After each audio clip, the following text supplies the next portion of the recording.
إن الحمد لله نحمده ونستعينه ونستغفره ونؤمن به ونتوكل عليه ونعوذ بالله من شرور أنفسنا ومن سيئات أعمالنا من يهده الله فلا مضل له ومن يضلل فلا هادي له وأشهد أن لا إله إلا الله وحده لا شريك له وأشهد أن محمدًا عبده ورسوله أرسله بالحق بشيرًا ونذيرًا أما بعد فإن أحسن الحديث كتاب الله وخير الهدي هدي محمد صلى الله عليه وسلم وشر الأمور محدثاتها وكل محدثة بدعة وكل بدعة ضلالة وكل ضلالة في النار يا أيها الذين آمنوا اتقوا الله حق تقاته ولا تموتن إلا وأنتم مسلمون يا أيها الناس اتقوا ربكم الذي خلقكم من نفس واحدة وخلق منها زوجها وبث منهما رجالا كثيرا ونساء واتقوا الله الذي تساءلون به والأرحام إن الله كان عليكم رقيبا يا أيها الذين آمنوا اتقوا الله وقولوا قولا سديدا يصلح لكم أعمالكم ويغفر لكم ذنوبكم ومن يطع الله ورسوله فقد فاز فوزا عظيما أما بعد محترم اسلامی بھائیوں اور معزز دینی خواتین، گزشتہ ماہ کی اسی طرح کی مجلس میں زبان سے سرزد ہونے والے گناہوں کے بارے میں آپ لوگوں کے سامنے کچھ تفصیلی گفتگو کی جا چکی تھی، جن میں سے ایک عظیم گناہ غیبت سے متعلق بڑی تفصیل کے ساتھ بیان ہوا کہ غیبت کسے کہتے ہیں، شریعت نے غیبت سے کس طرح منع کیا ہے، اور اللہ تبارک و تعالی نے غیبت کرنے والوں کے لیے کیا سزا مقرر فرمائی ہے۔ نیز اسی طریقے سے یہ بھی بیان کیا گیا کہ اگر کسی کو غیبت کرتے سنیں تو اس وقت ہمیں کیا رویہ اختیار کرنا چاہیے۔ نیز مصلحت کے خاطر کسی کے اندر پائی جانے والی برائی کو بیان کرنے کے بارے میں شریعت نے کیا تعلیمات دی ہیں، یہ ساری باتیں قدر تفصیل آپ لوگوں نے سن لی تھیں۔ اسی طریقے سے زبان سے سرزد ہونے والے گناہوں میں سے ایک اور گناہ جسے قذف کہا جاتا ہے، یعنی کسی پاک دامن عورت پر بدکاری کا الزام لگانا، شریعت نے اسے بڑے گناہوں میں شمار کیا ہے۔ دنیا میں اللہ تبارک و تعالی نے اس طریقے کا الزام لگانے والے کو اللہ نے یہ حکم دیا ہے کہ اسے 80 کوڑے مارے جائیں۔ اسی طریقے سے میرے محترم بھائیوں، اسلام میں عزتوں کی حفاظت کے سلسلے میں کیا تدابیر واقع ہوئی ہیں، انہیں بھی قدر تفصیل سے بیان کیا جا چکا ہے۔ زبان ایک ایسا عضو ہے جو کہ بڑی آسانی کے ساتھ حرکت میں آتا ہے، لیکن جس آسانی سے اس میں حرکت ہوتی ہے اتنے ہی زیادہ خطرناک اثرات زبان انسان کی زندگی پر چھوڑ دیا کرتی ہے۔ بہرحال زبان کی اہمیت یا زبان کی حفاظت سے متعلق چونکہ گزشتہ درس کے مقدمے میں کافی تفصیلی بات ہو چکی ہے، اس لیے ہم موضوع کو آگے بڑھاتے ہوئے زبان سے سرزد ہونے والے گناہوں میں سے ایک اور عظیم گناہ جھوٹ کے بارے میں اور دوسرے کچھ گناہوں کے بارے میں آج کی مجلس میں بات کریں گے۔ زبان سے سرزد ہونے والے گناہوں میں سے ایک گناہ ہے جھوٹ بولنا، جسے عربی زبان میں کذب یا کذب کہتے ہیں۔ جھوٹ گناہوں میں سے ایک بڑا گناہ ہے۔ جھوٹ کا مطلب ہے، جیسا کہ امام نووی رحمۃ اللہ علیہ نے جھوٹ کا مفہوم بیان کرتے ہوئے فرمایا، هو الاخبار عن الشيء بخلاف ما هو علیہ، کسی بھی چیز کے بارے میں حقیقت کے خلاف خبر دینا اسے جھوٹ کہا جاتا ہے۔ تعمدت ذلك ام جہلتہ، چاہے آپ وہ بات جان بوجھ کر کریں یا انجانے اور جہالت میں کریں، آپ کو معلوم نہیں تھا آپ کہیں، تب بھی یہ جھوٹ میں داخل ہو جاتا ہے۔ لیکن جو آدمی جان بوجھ کر کہتا ہے وہ گنہگار ہو جاتا ہے، جو انجانے میں بول دیتا ہے، امام نووی رحمۃ اللہ علیہ فرماتے ہیں کہ جہالت میں بولنے کی وجہ سے آدمی گنہگار نہیں ہوتا۔ شریعت اسلامیہ میں اگر جھوٹ کا حکم دیکھا جائے تو جھوٹ حرام ہے۔ جھوٹ بولنا اسلامی شریعت میں حرام ہے، جس طریقے سے شراب پینا حرام ہے، زنا کاری حرام ہے، خنزیر کا گوشت کھانا حرام ہے، کسی پر ظلم کرنا حرام ہے، اسی طریقے سے جھوٹ بولنا بھی حرام ہے۔ امام نووی رحمۃ اللہ علیہ فرماتے ہیں، کتاب و سنت کی بہت ساری دلائل کی روشنی میں اگر دیکھا جائے تو یہ بات سورج کی طرح واضح ہے کہ جھوٹ بولنا شریعت اسلامیہ میں حرام ہے، اور وہ بدترین گناہوں میں سے ایک گناہ اور فاحشہ کاموں میں سے ایک کام ہے۔ پوری امت کا اجماع ہے کہ جھوٹ بولنا حرام ہے، بلکہ اللہ کے نبی صلی اللہ علیہ وسلم نے اس جھوٹ سے نفرت دلاتے ہوئے فرمایا، آیت المنافق ثلاث، منافق کی 3 نشانیاں ہیں،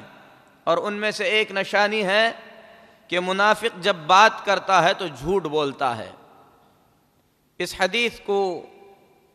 حضرت ابو ہریرہ رضی اللہ تعالی عنہ نے محمد الرسول اللہ صلی اللہ علیہ وسلم سے روایت کیا ہے، اور امام بخاری رحمۃ اللہ علیہ نے بخاری شریف میں اس حدیث کو بیان فرمایا ہے۔ اسی طریقے سے اللہ کے نبی صلی اللہ علیہ وسلم نے سچائی کا حکم دیتے ہوئے جھوٹ سے منع کرتے ہوئے فرمایا، جیسا کہ حضرت عبداللہ بن مسعود رضی اللہ تعالی عنہ محمد الرسول اللہ صلی اللہ علیہ وسلم سے روایت کرتے ہیں، بخاری شریف میں ہے، ان الصدق یہدی الی البر، سچائی آدمی کو نیکی کا راستہ دکھاتی ہے، وان البر یہدی الی الجنہ، اور نیکی انسان کو جنت کی طرف لے جاتی ہے، وان الرجل لیصدق حتی یکون صدیقا، آدمی سچ بولتا ہے یہاں تک کہ صدیق بن جاتا ہے۔ دوسری روایت میں ہے، حتی یکتب عند اللہ صدیقا، یہاں تک کہ اللہ تبارک و تعالی اس کا نام صدیقین میں سے لکھ دیتا ہے۔ اللہ ہم سب کو سچ بولنے کی توفیق عطا فرمائے۔ اس کے بعد فرمایا، وَإِنَّ الْكَذِبَ يَهْدِي إِلَى الْفُجُورِ، جھوٹ انسان کو برائی کا راستہ دکھاتا ہے.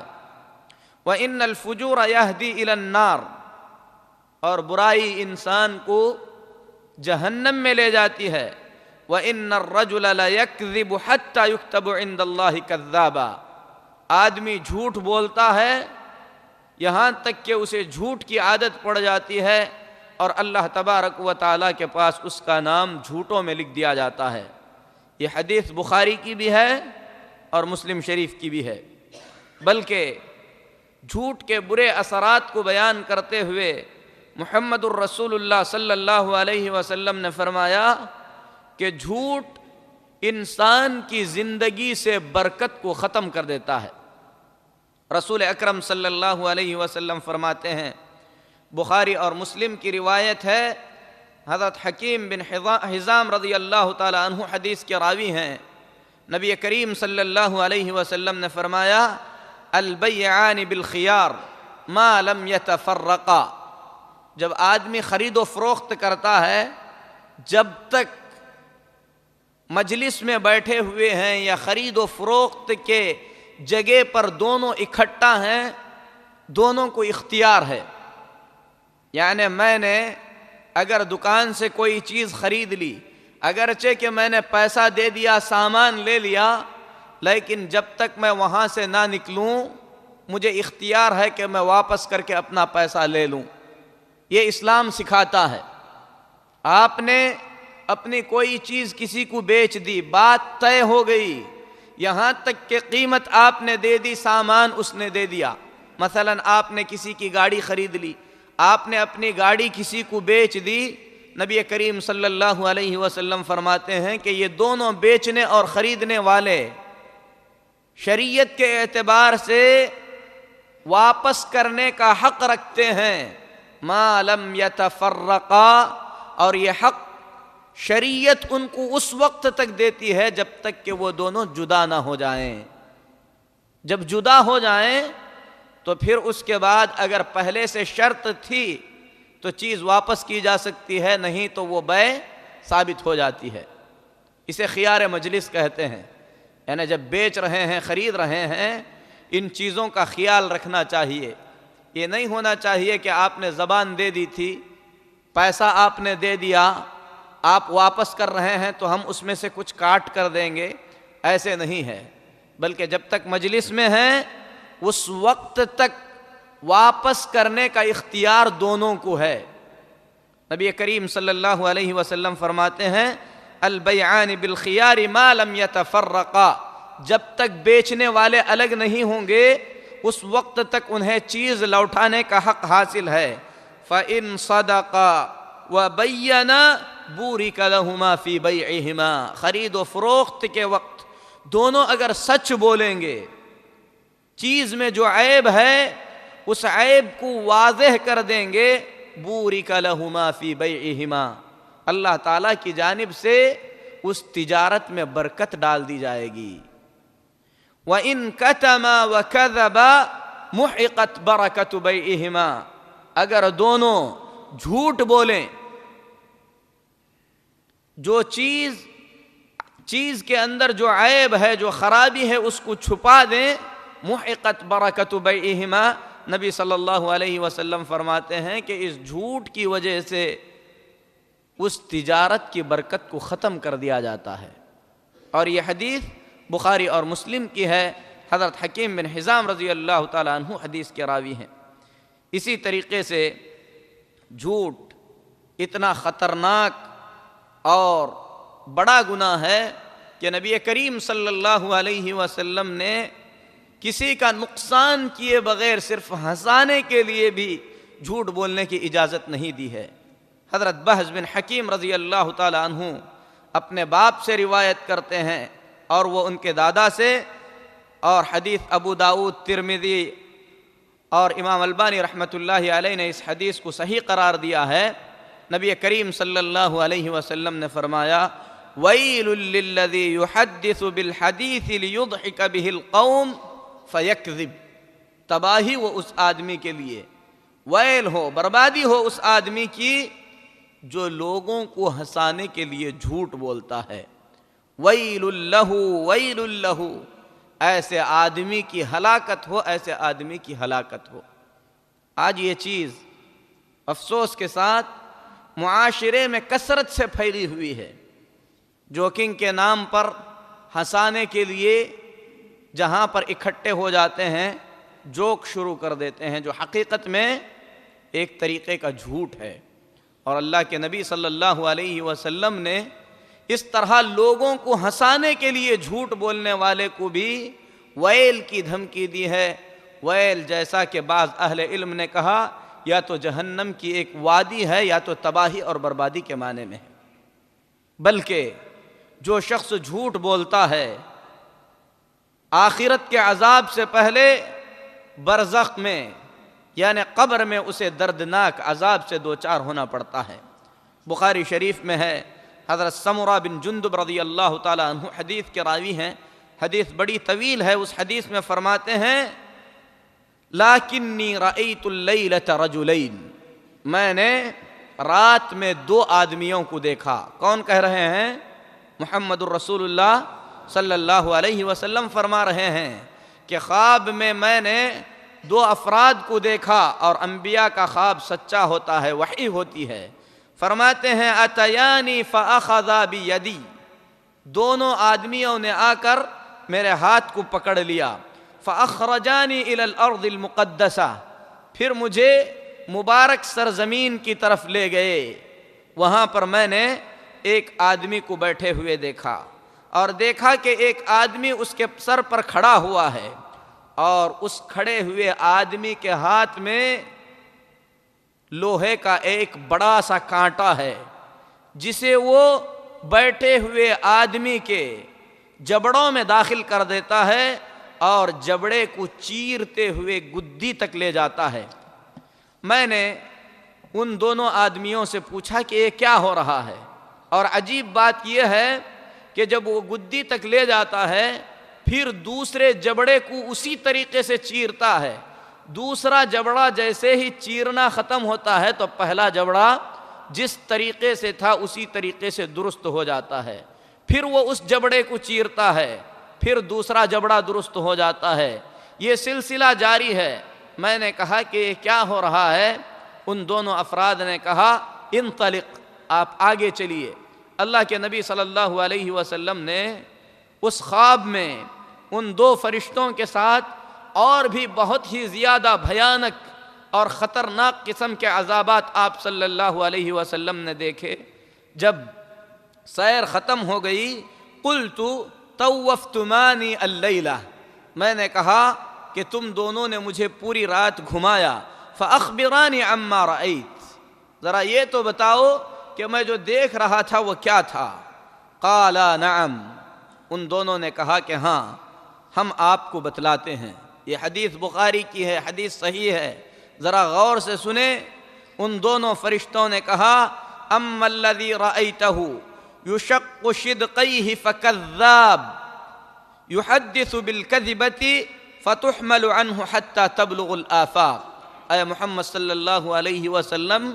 جس آدمی کے جبڑوں کو چیرتے ہوئے آپ نے دیکھا تھا، بعض روایات میں ہے جبڑے سے لے کر گدی تک، پھر اس کی ناک سے لے کر گدی تک، پھر اس کی آنکھ سے لے کر گدی تک چیرا جاتا تھا۔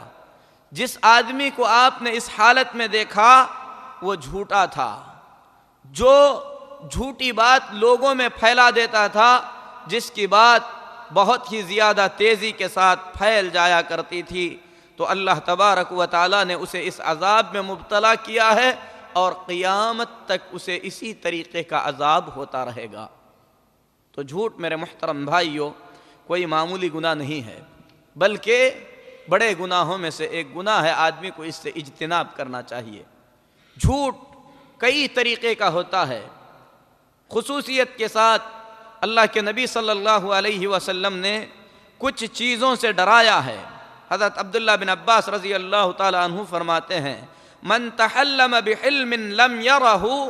کلف ان یعقد بین شعیرتین، جو آدمی لوگوں کے سامنے کوئی جھوٹا خواب بیان کرتا ہے، یعنی یہ کہتا ہے کہ میں نے خواب میں یہ دیکھا، حقیقت میں اس نے وہ خواب نہیں دیکھا ہے، لوگوں کے سامنے جھوٹا خواب بیان کرتا ہے، تو نبی کریم صلی اللہ علیہ وسلم فرماتے ہیں کہ قیامت کے دن اللہ تبارک و تعالی جو کے 2 دانوں میں اسے گرہ لگانے کے لیے کہے گا، اور یہ ناممکن چیز ہے۔ کوئی بھی آدمی جو کے 2 دانوں کے اندر گرہ نہیں لگا سکتا، گھانٹی نہیں لگا سکتا، اور اللہ تبارک و تعالی اسے عذاب میں مبتلا رکھے گا۔ اسی طریقے سے جو آدمی کسی قوم کی ایسی باتیں سنتا ہے جو اسے سنانا نہیں چاہتے، یعنی کچھ لوگ راز کی باتیں کر رہے ہیں اور وہ چھپ کر سنتا ہے، تو نبی کریم صلی اللہ علیہ وسلم فرماتے ہیں کہ اس کے کان میں قیامت کے دن سیسا پگھلا کر ڈالا جائے گا۔ اسی طریقے سے جو آدمی تصویریں بناتا ہے، نبی کریم صلی اللہ علیہ وسلم فرماتے ہیں اللہ اسے حکم دے گا کہ اس کے اندر روح پھونکے، اور وہ اس طریقے سے کر نہیں پائے گا اور عذاب میں مبتلا رکھا جائے گا۔ اسی طریقے سے جھوٹ کے سلسلے میں کچھ ایسی جگہیں ہیں یا کچھ ایسے مقامات ہیں جن مقامات پہ محمد الرسول اللہ صلی اللہ علیہ وسلم نے جھوٹ بولنے کی اجازت دی ہے۔ جھوٹ یعنی خلاف واقع، جو حقیقت ہے اس کے خلاف بات بتانے کی نبی کریم صلی اللہ علیہ وسلم نے اجازت دی ہے۔ ام سلمہ رضی اللہ تعالی عنہا روایت فرماتی ہیں، اور ام سلمہ رضی اللہ تعالی عنہا سے ابن شہاب الزہری رحمۃ اللہ علیہ نے روایت کیا ہے کہ نبی کریم صلی اللہ علیہ وسلم نے 3 چیزوں کے اندر، 3 مقامات پر نبی صلی اللہ علیہ وسلم نے خلاف حقیقت بات کرنے کی اجازت دی ہے۔ ایک، جنگ کے سلسلے میں آدمی خلاف حقیقت بات بتا سکتا ہے دشمن کو دھوکے میں رکھنے کے لیے۔ اسی طریقے سے لوگوں کے درمیان اصلاح کرنے کے لیے، دونوں نے جھگڑا کر لیا ہے، ان دونوں کو ملانے کے لیے آدمی جھوٹ بول سکتا ہے کہ فلاں نے تمہاری تعریف کی ہے، حالانکہ حقیقت میں اس نے تعریف نہیں کی ہوگی۔ اسی طریقے سے آدمی اپنی بیوی کو خوش کرنے کے لیے، اسی طریقے سے عورت اپنے شوہر کو خوش کرنے کے لیے خلاف حقیقت بات بتا سکتی ہے۔ تو امام نووی رحمۃ اللہ علیہ اس حدیث کو بیان کرنے کے بعد فرماتے ہیں کہ اس حدیث میں اس بات کی واضح دلیل ہے کہ خلاف حقیقت باتیں کچھ جگہوں پر بولا جا سکتا ہے، اور اس کے لیے اہل علم نے ایک اصول اور قاعدہ بنایا ہے، اور وہ قاعدہ بیان کرتے ہوئے امام نووی رحمۃ اللہ علیہ نے فرمایا، ابو حامد الغزالی نے یہ قاعدہ بیان فرمایا ہے کہ بات کسی بھی مقصد تک پہنچنے کا ذریعہ ہے۔ اگر آدمی کا مقصد نیک ہے، اچھا ہے، اور اس مقصد تک پہنچنے کے لیے جھوٹ کے سوا کوئی دوسرا راستہ نہیں ہے، آدمی کا مقصد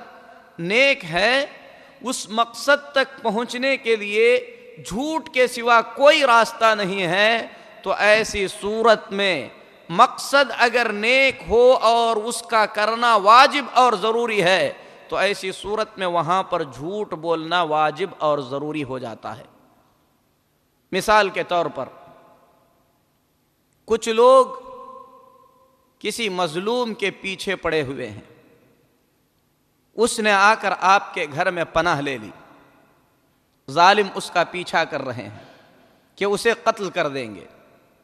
وہ آپ کے پناہ میں ہے، آپ نے اسے پناہ دے دی ہے، ظالموں نے آپ سے پوچھا کہ فلاں شخص کو آپ نے دیکھا ہے یا آپ کے پاس موجود ہے، تو اس آدمی کی جان بچانے کے لیے چونکہ وہ مظلوم ہے، اگر سچ بولیں تو مارا جائے گا، ایسی حالت میں وہاں پر جھوٹ بولنا واجب اور ضروری ہو جاتا ہے۔ آپ کہہ سکتے ہیں کہ میں نے اس آدمی کو نہیں دیکھا، میں اس آدمی کو نہیں جانتا ہوں۔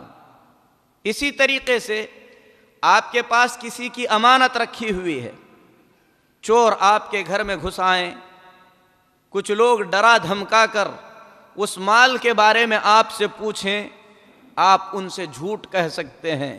کسی کے مال کی حفاظت کے خاطر۔ اسی طریقے سے یعنی اگر مقصد نیک ہے اور اس مقصد کے حاصل کرنے کے لیے جھوٹ کے سوا کوئی چارہ نہیں ہے، جھوٹ کے سوا کوئی چارہ نہیں ہے، تو ایسی صورت میں جھوٹ بولنے کی شریعت نے اجازت دی ہے۔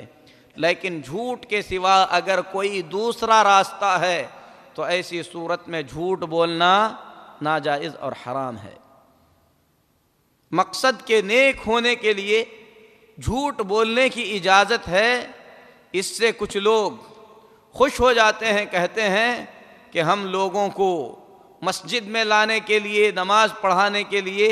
کچھ جھوٹی حدیثیں بیان کر دیتے ہیں، کچھ جھوٹے واقعات بیان کر دیتے ہیں، تو اس میں کیا حرج ہے؟ تو میرے محترم بھائیو، قاعدہ بالکل واضح ہے کہ جس چیز تک پہنچنے کے لیے جھوٹ کے سوا کوئی راستہ نہیں ہے، یعنی ظالموں سے اس مظلوم کو بچانے کے لیے آپ کے پاس جھوٹ کے سوا کوئی دوسرا راستہ نہیں تھا، اس امانت کی حفاظت کے لیے آپ کے پاس جھوٹ کے سوا کوئی راستہ نہیں تھا، آپ کو اجازت تھی کہ آپ وہاں پر جھوٹ بول سکتے ہیں۔ لیکن لوگوں کو نماز کو لانے کے لیے، لوگوں کے اندر دین کی ترغیب دلانے کے لیے جھوٹ بولنے کی قطعاً ضرورت بھی نہیں ہے، اجازت بھی نہیں ہے، بلکہ وہ ناجائز اور حرام ہے، کیونکہ اللہ تبارک و تعالیٰ نے جو دین نازل فرمایا ہے اس کے اندر ایسی واضح تعلیمات ہیں جو لوگوں کو نماز کی ترغیب دے سکتی ہیں۔ اسی طریقے سے میرے محترم بھائیوں، ایسے حالات میں جب جھوٹ بولنے کی آدمی کو ضرورت پڑے تو بجائے کھلا جھوٹ بولنے کے آدمی اگر کچھ ایسی عبارت استعمال کرے جس کے ایک سے زیادہ معانی سمجھ میں آتے ہیں اور سامنے والا اس سے دھوکہ کھا جائے تو یہ زیادہ مناسب اور زیادہ بہتر ہے۔ اس کو عربی زبان میں معارض کہتے ہیں، یعنی ایسا کلمہ بول دیا جائے، ایسی باتیں بول دی جائیں کہ سننے والا اس کا مفہوم کچھ اور طریقے سے سمجھے۔ اس کے لیے امام ابن القیم رحمۃ اللہ علیہ نے کچھ مثالیں بیان فرمائی ہیں کہ امام حماد رحمۃ اللہ علیہ کے پاس جب کوئی آدمی آتا اور وہ اس سے ملنا نہیں چاہتے، کوئی بدعتی ہے، کوئی ایسا آدمی ہے جو بیجا وقت برباد کرتا ہے، تو امام حماد بن سلمہ رحمۃ اللہ علیہ اپنے داڑھ پر ہاتھ رکھتے ہوئے کہتے تھے کہ یہ داڑھ جس سے سمجھنے والا یہ سمجھتا تھا کہ ان کے داڑھ میں درد ہے اور چلا جاتا تھا، حالانکہ انہوں نے اس سے جھوٹ بھی نہیں بولا اور اس آدمی سے انہوں نے اپنا پیچھا بھی چھڑا لیا۔ اسی طریقے سے امام احمد بن حنبل رحمۃ اللہ علیہ کے پاس امام مروزی رحمۃ اللہ علیہ ان کے گھر میں تھے۔ ایک آدمی نے امام مروزی رحمۃ اللہ علیہ کے بارے میں پوچھا کہ مروزی آپ کے پاس ہیں؟ تو امام احمد بن حنبل رحمۃ اللہ علیہ نے اپنی ہتھیلی پر اپنی انگلی رکھ کے کہا کہ مروزی یہاں پر نہیں ہے، اور مروزی یہاں پہ کیا کرے گا؟ امام احمد بن حنبل رحمۃ اللہ علیہ اپنی ہتھیلی کی طرف اشارہ کر کے فرما رہے تھے کہ یہاں نہیں ہے، اور سمجھنے والا سمجھ رہا تھا کہ وہ ان کے گھر میں نہیں ہے۔ تو اسی طریقے سے اگر آدمی کسی ظلم کا شکار ہو رہا ہے، ایسی صورت میں اس طریقے کی عبارت استعمال کر کے جھوٹ سے بچ سکتا ہے، تو یہ صریح طور پر جھوٹ بولنے سے زیادہ بہتر ہے۔ مثلا آپ کے کسی ساتھی نے یا کسی شخص نے آپ سے قرض مانگا اور آپ کو یقین ہے کہ اگر اسے دے دوں تو وہ واپس نہیں دے گا، اور آپ چاہتے ہیں کہ اس سے پیچھا چھڑائیں، لیکن اسی وقت آپ کو یہ بھی اندیشہ ہے کہ اگر میں اس سے کہہ دوں سچ طور پر کہ میرے پاس پیسہ ہے میں دے نہیں سکتا تو تعلقات خراب ہو جائیں گے، یا اسی طریقے سے دشمنی پر اتر آئے گا، یا آپ کو نقصان پہنچائے گا۔ آپ سے اگر وہ پیسہ پوچھے تو آپ کہیں کہ میرے پاس پیسہ نہیں ہے، اور آپ کی نیت یہ ہو کہ آپ کے جیب میں نہیں ہے یا ہاتھ میں نہیں ہے، آپ کے بینک میں پیسہ ہے، تو ایسی صورت میں کوئی حرج نہیں ہے۔ لیکن آدمی اسے ضرورت کے تحت ہی کسی ظلم سے بچنے کے لیے اس طریقے کی عبارتیں استعمال کر سکتا ہے جس میں آپ بول کچھ رہے ہیں اور سمجھنے والا کچھ اور طریقے سے سمجھ رہا ہے۔ اس کو عربی زبان میں معارض کہا جاتا ہے۔ یہ اپنے آپ سے یا دوسروں سے ظلم کو دفاع کرنے کے لیے اگر اس کے سوا کوئی راستہ نہیں ہے تو اسے اپنایا جا سکتا ہے، ورنہ جھوٹ بولنا شریعت اسلامیہ میں ناجائز اور حرام بلکہ کبیرہ گناہوں میں سے ایک گناہ ہے۔ یہ تو ہم اس جھوٹ کی بات کر رہے تھے جو لوگ آپس میں ایک دوسرے سے بیان کرتے ہیں، لیکن یہی جھوٹ اگر اللہ تبارک و تعالیٰ کی جانب منسوب کر کے کہا جائے تو یقیناً اس کا جرم اور بھی زیادہ بڑھ جاتا ہے، بلکہ یہ گناہ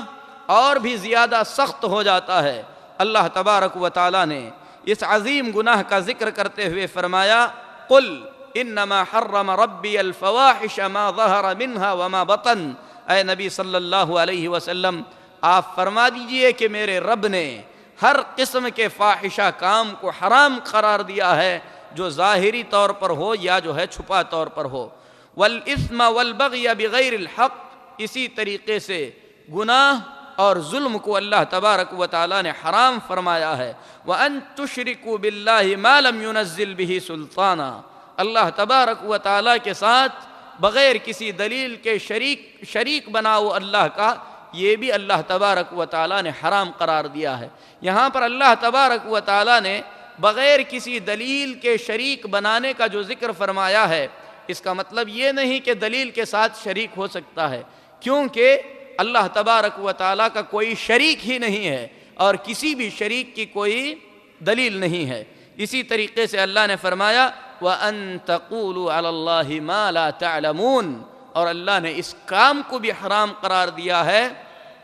کہ تم لوگ اللہ تبارک و تعالیٰ کے بارے میں ایسی بات کہو جسے تم جانتے نہیں ہو۔ اس آیت کے بارے میں اہل علم کہتے ہیں کہ اللہ تبارک و تعالیٰ نے اس آیت کریمہ میں چھوٹے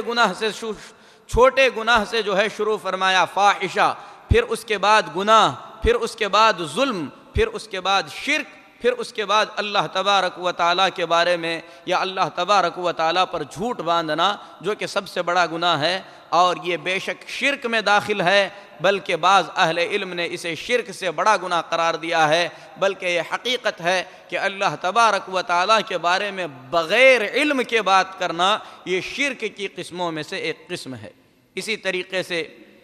اللہ تبارک و تعالیٰ قرآن پاک میں فرماتا ہے وَلَا تَقُولُوا لِمَ تَصِفُ أَلْسِنَتُكُمُ الْكَذِبَ هَذَا حَلَالٌ وَهَذَا حَرَامٌ، اے لوگو تم اپنی زبانوں سے بغیر علم کے ایسے مت کہو کہ یہ حلال ہے اور یہ حرام ہے، جھوٹے انداز میں۔ اللہ تبارک و تعالیٰ فرماتا ہے لِتَفْتَرُوا عَلَى اللَّهِ الْكَذِبَ، یعنی ایسا کہہ کر تم اللہ تبارک و تعالیٰ پر جھوٹ گھڑو گے۔ إِنَّ الَّذِينَ يَفْتَرُونَ عَلَى اللَّهِ الْكَذِبَ لَا يُفْلِحُونَ، جو لوگ اللہ پر جھوٹ گھڑتے ہیں وہ کبھی کامیاب نہیں ہوتے۔ تو میرے محترم بھائیو، جس چیز کے بارے میں آدمی کو علم نہیں ہے یہ نہ کہے کہ یہ حلال ہے یہ حرام ہے، بلکہ علم اللہ اور اس کے رسول صلی اللہ علیہ وسلم کی طرف لوٹا دے۔ اللہ تبارک و تعالیٰ نے قرآن پاک میں ایسا کرنے والوں کو ظالم قرار دیا، بلکہ سب سے بڑا ظلم قرار دیا وَمَنْ أَظْلَمُ مِمَّنِ افْتَرَى عَلَى اللَّهِ كَذِبًا، اس سے بڑا ظلم کس کا ہو سکتا ہے جو اللہ تبارک و تعالیٰ پر جھوٹ گھڑے، یعنی جو اللہ نے نہیں کہا ہے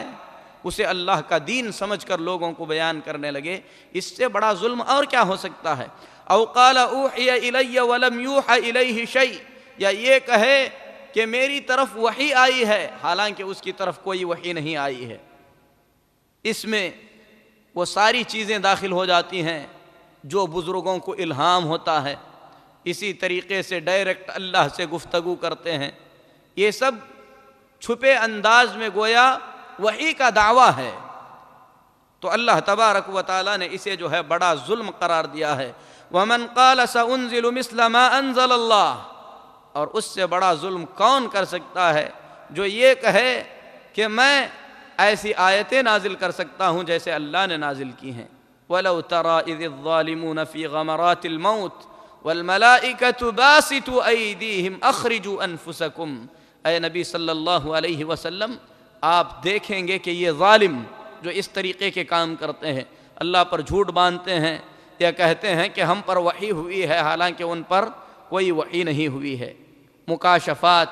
اسی طریقے سے جو ہے پردے سے بات کرنا، نظر آ جانا، الہام ہونا، یہ سب وحی کی قسمیں ہیں جو انبیاء علیہم الصلاۃ والتسلیم کو ہوتی ہیں۔ اللہ فرماتا ہے کہ اے نبی صلی اللہ علیہ وسلم، آپ ظالموں کو دیکھیں گے کہ موت کے غمرات میں، موت کی وادیوں میں ہوں گے، اور فرشتے اپنے ہاتھوں کو پھیلائے ہوئے کہیں گے اخرجوا انفسکم، اپنی روحوں کو نکالو، اپنے آپ کو نکالو، اليوم تجزون عذاب الہون بما کنتم تقولون علی اللہ غیر الحق، آج تمہیں ذلت کا عذاب دیا جائے گا۔ کس جرم میں؟ کیونکہ تم اللہ تبارک و تعالیٰ پر بغیر حق کے بہت ساری باتیں کیا کرتے تھے، وَكُنْتُمْ عَنْ آيَاتِهِ تَسْتَكْبِرُونَ، اور تم اللہ تبارک و تعالیٰ کی آیتوں سے روگردانی کیا کرتے تھے۔ میرے محترم بھائیو، اللہ تبارک و تعالیٰ پر جھوٹ باندھنا، اللہ کی جانب جھوٹ کو منسوب کر کے بیان کرنا جس طریقے سے خطرناک اور بڑا گناہ ہے، اسی طریقے سے محمد الرسول اللہ صلی اللہ علیہ وسلم کی جانب جھوٹ کی نسبت کرنا بھی بہت ہی زیادہ گناہ ہے۔ نبی کریم صلی اللہ علیہ وسلم فرماتے ہیں من یقل علی ما لم اقل فلیتبوأ مقعدہ من النار۔ حضرت سلمہ بن اکوع رضی اللہ تعالیٰ عنہ حدیث کے راوی ہیں، بخاری شریف کی حدیث ہے، نبی صلی اللہ علیہ وسلم نے فرمایا جو میری طرف سے ایسی بات کہے جو بات میں نے نہیں کہی ہے تو وہ اپنا ٹھکانہ جہنم میں بنا لے، اسے جنت میں کوئی مقام نہیں ہے۔ حضرت مغیرہ بن شعبہ رضی اللہ تعالیٰ عنہ فرماتے ہیں میں نے نبی صلی اللہ علیہ وسلم کو فرماتے ہوئے سنا ان کذبا علی لیس ککذب علی احد، مجھ پر جھوٹ باندھنا ایسا نہیں ہے جیسے عام لوگوں پر جھوٹ باندھا جاتا ہے، فمن کذب علی متعمدا فلیتبوأ مقعدہ من النار، جو آدمی جان بوجھ کر مجھ پر جھوٹ باندھتا ہے وہ اپنا ٹھکانہ جہنم میں بنا لے۔ حضرت ابو ہریرہ رضی اللہ تعالیٰ عنہ فرماتے ہیں نبی صلی اللہ علیہ وسلم نے فرمایا، مسلم، ابو داؤد، نسائی، ترمذی میں حدیث ہے، کفا بالمرء کذبا ان یحدث بکل ما سمع، جو کچھ سنتا ہے آدمی اگر وہ بیان کرتا پھرتا ہے بغیر تحقیق کے تو آدمی کے جھوٹا ہونے کے لیے اتنا ہی کافی ہے۔ آج معاشرے میں بہت سی کتابیں ہیں جن کتابوں کے اندر جھوٹی روایات بھری پڑی ہیں، آدمی بغیر کسی تحقیق کے لوگوں کو اکٹھا کر کے ان لوگوں کے بیچ گفتگو شروع کر دیتا ہے، بزرگوں نے کہا، بزرگوں سے سنا، بڑوں نے کہا، اس کتاب میں ہے، اس کتاب میں ہے۔ میرے محترم بھائیو، رسول اکرم صلی اللہ علیہ وسلم کی طرف کوئی بھی بات منسوب کرنے سے پہلے آدمی کو مکمل یقین کر لینا چاہیے کہ یہ بات محمد الرسول اللہ صلی اللہ علیہ وسلم نے کہی ہے۔ اگر ایسا نہ کرے تو ایسی صورت میں بہت ہی سخت وعید نبی کریم صلی اللہ علیہ وسلم نے سنائی ہے کہ وہ آدمی اپنا ٹھکانہ جہنم میں بنا لے۔ یعنی امام ابن حجر عسقلانی رحمۃ اللہ علیہ فرماتے ہیں اس حدیث میں اس بات کی طرف اشارہ ہے کہ ایسا آدمی اگر جنت میں جائے گا بھی تو جہنم کے اندر بڑی لمبی مدت رہنے کے بعد جنت میں جائے گا۔ کہاں سے یہ بات امام ابن حجر نے کہا نبی کریم صلی اللہ علیہ وسلم نے فرمایا فَلْيَتَبَوَّأْ مَقْعَدَهُ مِنَ النَّارِ، اسے اپنا ٹھکانہ جہنم میں بنا لینا چاہیے۔ جس کا ٹھکانہ کہیں پر بن جاتا ہے وہ وہاں پر یا تو ہمیشہ رہتا ہے یا تو بڑی لمبی مدت وہاں پر گزارتا ہے۔ اللہ سے دعا ہے کہ اللہ تبارک و تعالی ہم تمام کو قیامت کے دن کی رسوائی سے بچائے۔ یہی وجہ ہے حضرت عبداللہ بن زبیر رضی اللہ تعالی عنہ اور دوسرے بڑے بڑے صحابہ کرام رضوان اللہ علیہم اجمعین زیادہ حدیثیں بیان کرنے سے ڈرا کرتے تھے۔ حضرت عبداللہ بن زبیر رضی اللہ تعالی عنہ فرماتے ہیں میں نے اپنے والد زبیر بن عوام رضی اللہ تعالی عنہ سے کہا کہ ابا جان آپ ویسے حدیثیں کیوں بیان نہیں کرتے جیسے اور لوگ حدیثیں بیان کرتے ہیں؟ تو حضرت زبیر بن عوام رضی اللہ تعالی عنہ نے کہا کہ بیٹے میں بھی رسول اللہ صلی اللہ علیہ وسلم کے ساتھ بہت ہی زیادہ وقت گزارا ہوں، یعنی عام لوگوں کی طرح میرا بھی نبی صلی اللہ علیہ وسلم کے ساتھ بڑا وقت گزرا ہے۔ ایسی بات نہیں کہ میں نبی کریم صلی اللہ علیہ وسلم سے دور دور رہا کرتا تھا، بہت ساری حدیثیں میں نے بھی سنی ہیں۔ وَلَكِنْ سَمِعْتُهُ يَقُولُ، لیکن میں نے نبی صلی اللہ علیہ وسلم کو فرماتے سنا ہے من کذب علی فلیتبوأ مقعدہ من النار، جو آدمی مجھ پر جھوٹ بولے وہ اپنا ٹھکانہ جہنم میں بنا لے۔ ڈر لگتا ہے کہ کہیں بولوں، کوئی غلط بات زبان سے نکل نہ جائے اور نبی صلی اللہ علیہ وسلم کی طرف اس کی نسبت نہ ہو جائے، اور ایسی صورت میں اس وعید میں آ جاؤں جو وعید نبی کریم صلی اللہ علیہ وسلم نے سنائی ہے۔ یہی وجہ ہے میرے محترم بھائیوں، سلف صالحین علماء کرام دین اسلام کی کوئی بات اس وقت تک بیان نہیں کرتے تھے جب تک مکمل یقین نہ ہو کہ یہ بات محمد الرسول اللہ صلی اللہ علیہ وسلم نے بیان فرمائی ہے۔ اسی لیے کسی بھی حدیث کے بیان کرنے سے پہلے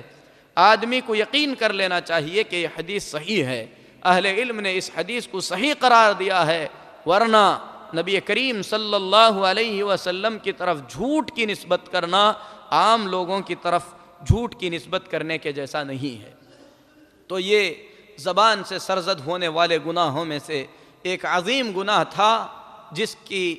کچھ تفصیلات آپ لوگوں کے سامنے بیان کی گئیں۔ اسی طریقے سے میرے محترم بھائیوں، زبان سے سرزد ہونے والے گناہوں میں سے ایک اور عظیم گناہ ہے جھوٹی گواہی دینا، جسے شہادت الزور کہا جاتا ہے۔ جھوٹی گواہی دینا، اسے نبی کریم صلی اللہ علیہ وسلم نے اکبر الکبائر،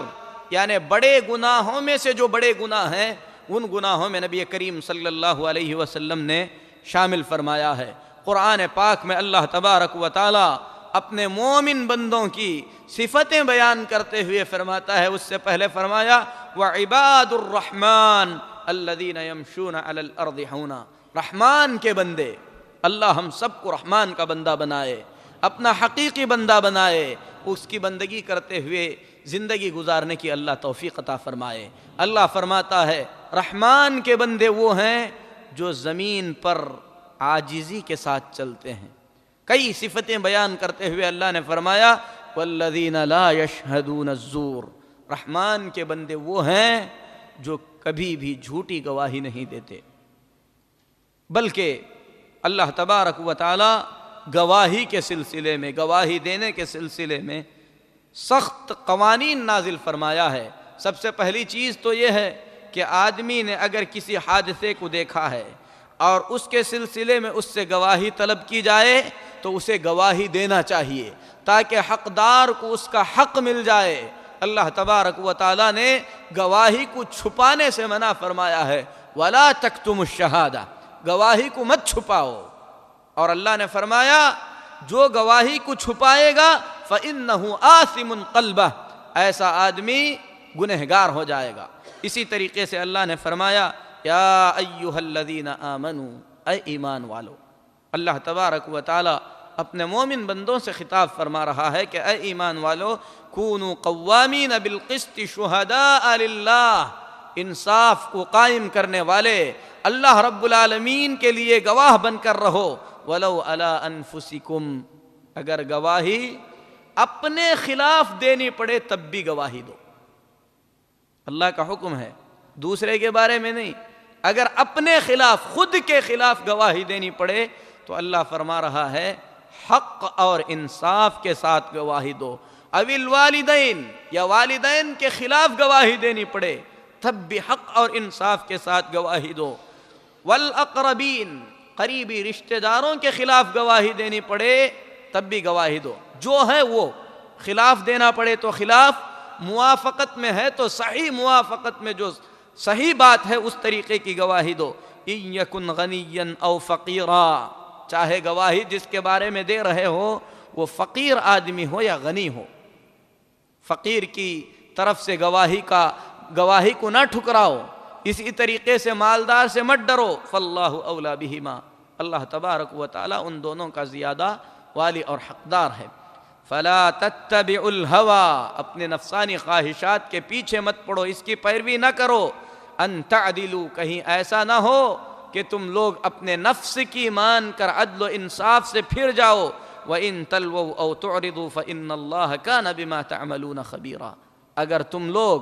حق بات کو بیان کرنے سے پھر جاؤ تو یاد رکھو کہ اللہ تبارک و تعالیٰ تمہارے کرتوتوں کو جانتا ہے۔ حضرت ابو بکر رضی اللہ تعالیٰ عنہ فرماتے ہیں، محمد الرسول اللہ صلی اللہ علیہ وسلم نے فرمایا، الا انبئکم باکبر الکبائر، کیا میں تمہیں ایسے گناہوں کے بارے میں نہ بتلاؤں جو بڑے گناہوں میں بڑے گناہ ہیں؟ صحابہ نے کہا کہ کیوں نہیں؟ نبی کریم صلی اللہ علیہ وسلم نے فرمایا، الاشراک باللہ وعقوق الوالدین، اللہ کے ساتھ شریک کرنا بڑے گناہوں میں سے بڑا گناہ ہے، ماں باپ کی نافرمانی کرنا بڑے گناہوں میں سے بڑا گناہ ہے۔ وجلس وکان متکئا، صحابی کہتے ہیں اللہ کے نبی صلی اللہ علیہ وسلم ٹیک لگا کر بیٹھے ہوئے تھے، فقال الا وقول الزور، الا وقول الزور، الا وقول الزور، نبی کریم صلی اللہ علیہ وسلم نے فرمایا کہ ہاں، جھوٹی گواہی دینا، جھوٹی گواہی دینا۔ آپ دہراتے رہے، اتنا دہراتے رہے کہ آپ صلی اللہ علیہ وسلم کی حالت کو دیکھ کر ہم لوگوں نے کہا کہ کاش آپ خاموش ہو جائیں۔ یعنی آپ صلی اللہ علیہ وسلم اس بات پر اتنا زور دے رہے تھے کہ صحابہ کرام رضوان اللہ علیہ مجمعین نے آپ صلی اللہ علیہ وسلم کی اس حالت پر ترحم کا اظہار کیا کہ کاش آپ خاموش ہو جائیں۔ تو میرے محترم بھائیو، یہ حدیث بخاری اور مسلم کی حدیث ہے۔ حضرت خریم بن فاتق رضی اللہ تعالیٰ عنہ فرماتے ہیں، ابو داؤد ترمذی کی حدیث ہے، نبی کریم صلی اللہ علیہ وسلم فجر کی نماز پڑھ کر فارغ ہو گئے۔ فجر کی نماز پڑھ کر فارغ ہونے کے بعد فرمایا، جھوٹی گواہی کو شرک کے ساتھ جوڑ کر بیان کیا گیا ہے۔ اس کے بعد نبی کریم صلی اللہ علیہ وسلم نے یہ آیت کریمہ تلاوت فرمائی، فَاجْتَنِبُوا الرِّجْسَ مِنَ الْأَوْثَانِ وَاجْتَنِبُوا قَوْلَ الزُّورِ، بتوں کی گندگی سے بچو اور جھوٹی گواہی سے بچو، جھوٹی بات سے بچو۔ اس حدیث کو امام ترمذی رحمۃ اللہ علیہ نے کہا ہے کہ اس سند سے آنے والی حدیثوں میں یہ حدیث سب سے صحیح ہے، اور امام البانی رحمۃ اللہ علیہ نے اس حدیث کو ضعیف قرار دیا ہے، لیکن حدیث کا مفہوم واضح ہے، کیونکہ قرآن پاک میں اللہ تبارک و تعالیٰ نے جھوٹی گواہی کو بتوں کی عبادت کے ساتھ جوڑ کر بیان کیا ہے۔ اسی طریقے سے جس طریقے سے جھوٹی گواہی دینا شریعت میں ناجائز اور حرام بلکہ بڑے گناہوں میں سے بڑا گناہ ہے، بالکل اسی طریقے سے کسی کا حق ناحق طور پر حاصل کرنے کے لیے، کسی کے مال پر قبضہ کرنے کے لیے جھوٹی قسم کھانا بھی بڑے گناہوں میں سے بڑا گناہ ہے۔ شریعت کا اصول ہے کہ اگر آدمی دعویٰ کرے کہ فلاں چیز میری ہے تو ایسی صورت میں اسے گواہ پیش کرنے پڑیں گے۔ اگر وہ گواہ پیش نہ کر سکے تو ایسی صورت میں جس کے خلاف دعویٰ کیا گیا ہے قاضی اس سے قسم کا مطالبہ کرے گا۔ اگر دعویٰ کرنے والے کے پاس گواہ نہیں ہیں اور جس کے خلاف دعویٰ کیا گیا ہے اگر قاضی نے اس سے کہہ دیا، اس نے قسم کھا لی، تو ایسی صورت میں قاضی اس کے حق میں فیصلہ کر دے گا۔ یہ جو قسم کھائی جاتی ہے اگر یہ قسم جھوٹی ہوتی ہے تو اس کو الیمین الغموس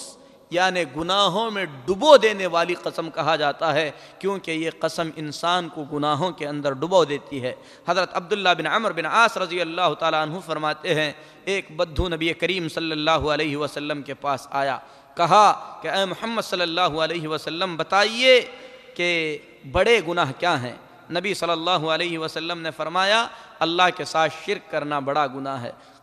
قال ثم ماذا؟ اس اعرابی نے کہا کہ پھر بڑا گناہ کون سا ہے؟ نبی کریم صلی اللہ علیہ وسلم نے فرمایا ثم عقوق الوالدین، پھر والدین کی نافرمانی کرنا بڑا گناہ ہے۔ قال ثم ماذا؟ اس نے کہا کہ پھر کون سا بڑا گناہ ہے؟ نبی کریم صلی اللہ علیہ وسلم نے فرمایا الیمین الغموس، ڈبو دینے والی قسم بڑا گناہ ہے۔ قلت وما الیمین الغموس؟ میں نے کہا کہ اے اللہ کے رسول صلی اللہ علیہ وسلم یہ یمین الغموس کیا ہے؟ تو نبی کریم صلی اللہ علیہ وسلم نے فرمایا الذی یقتطع مال امرئ مسلم هو فیہا کاذب، جو آدمی کسی مسلمان کا مال جھوٹی قسم کھا کر حاصل کر لیتا ہے، یہ قسم یمین الغموس یعنی گناہوں میں ڈبو دینے والی قسم ہے۔ میرے محترم بھائیو، شریعت نے جھوٹی گواہی اور جھوٹی قسم پر اتنا زور اس لیے دیا ہے کہ اس قسم کے ذریعے یا جھوٹی گواہی کے ذریعے معاشرے کے اندر بہت بڑی تباہیاں پیدا ہو جاتی ہیں۔ ان میں سے سب سے پہلی بربادی تو یہ ہے کہ جو فیصلہ کرنے والا قاضی یا حاکم ہے اس کو گمراہ کیا جاتا ہے، اس کے فیصلے کو بدلنے کی کوشش کی جاتی ہے، اور وہ نتیجے میں اس قسم کی وجہ سے یا جھوٹی گواہیوں کی وجہ سے حق کے خلاف جو ہے فیصلہ کرنے پر مجبور ہو جاتا ہے۔ اسی لیے نبی کریم صلی اللہ علیہ وسلم نے فرمایا انکم تختصمون الی، اے لوگو تم لوگ اپنے جھگڑوں کے فیصلے میرے پاس لے کر آتے ہو، وَلَعَلَّ بَعْضَكُمْ أَلْحَنَ بِحُجَّتِهِ مِنْ بَعْضٍ، ہو سکتا ہے تم میں سے کچھ لوگ چرب زبان ہوں، کچھ لوگ بولنا نہیں جانتے ہوں، تو جو آدمی چرب زبان ہے اپنے زبان کے زور سے بات کو ایسے گھما دیتا ہے کہ میں جس کا حق ہے اس کے بجائے دوسرے کے لیے فیصلہ کر دیتا ہوں۔ تو نبی کریم صلی اللہ علیہ وسلم فرماتے ہیں فَمَنْ قَضَيْتُ لَهُ بِحَقِّ أَخِيهِ شَيْئًا، جس آدمی کے لیے میں نے کسی دوسرے کے حق کا فیصلہ کر دیا ہے، یعنی کسی اور کو ملنا تھا کسی اور کو دے دیا ہے، تو نبی کریم صلی اللہ علیہ وسلم فرماتے ہیں فَإِنَّمَا أَقْطَعُ لَهُ قِطْعَةً مِّنَ النَّارِ فَلَا يَأْخُذْهَا، تو سن لے کہ میں نے اسے مال نہیں دیا ہے بلکہ آگ کا ایک ٹکڑا میں نے اسے حوالے کر دیا ہے، لہذا آگ کے اس ٹکڑے کو وہ قبول نہ کرے۔ ناحق طور پر کسی بھی طریقے کا کسی اور کا حق حاصل کر لیا جائے تو نبی کریم صلی اللہ علیہ وسلم نے اسے آگ کا ٹکڑا قرار دیا ہے۔ اسی طریقے سے قسم کے سلسلے میں نبی صلی اللہ علیہ وسلم فرماتے ہیں من اقتطع حق امرئ مسلم بیمینہ فقد اوجب اللہ لہ النار، جو آدمی جھوٹی قسم کھا کر کسی کا حق ہڑپ کر لیتا ہے تو اللہ تبارک و تعالیٰ نے ایسے آدمی کے لیے جہنم کو واجب قرار دیا ہے، وحرم علیہ الجنہ، اور اللہ نے اس پر جنت کو حرام قرار دیا ہے۔ فقال رجل، ایک آدمی نے کہا وَإِن كَانَ شَيْئًا يَسِيرًا یا رسول اللہ، اے اللہ کے رسول صلی اللہ علیہ وسلم، اگر لی جانے والی وہ چیز معمولی سی ہو تو کیا تب بھی ایسا ہوگا؟ نبی کریم صلی اللہ علیہ وسلم نے فرمایا وَإِن كَانَ قَضِيبًا مِّنْ عَرَاقٍ، اگر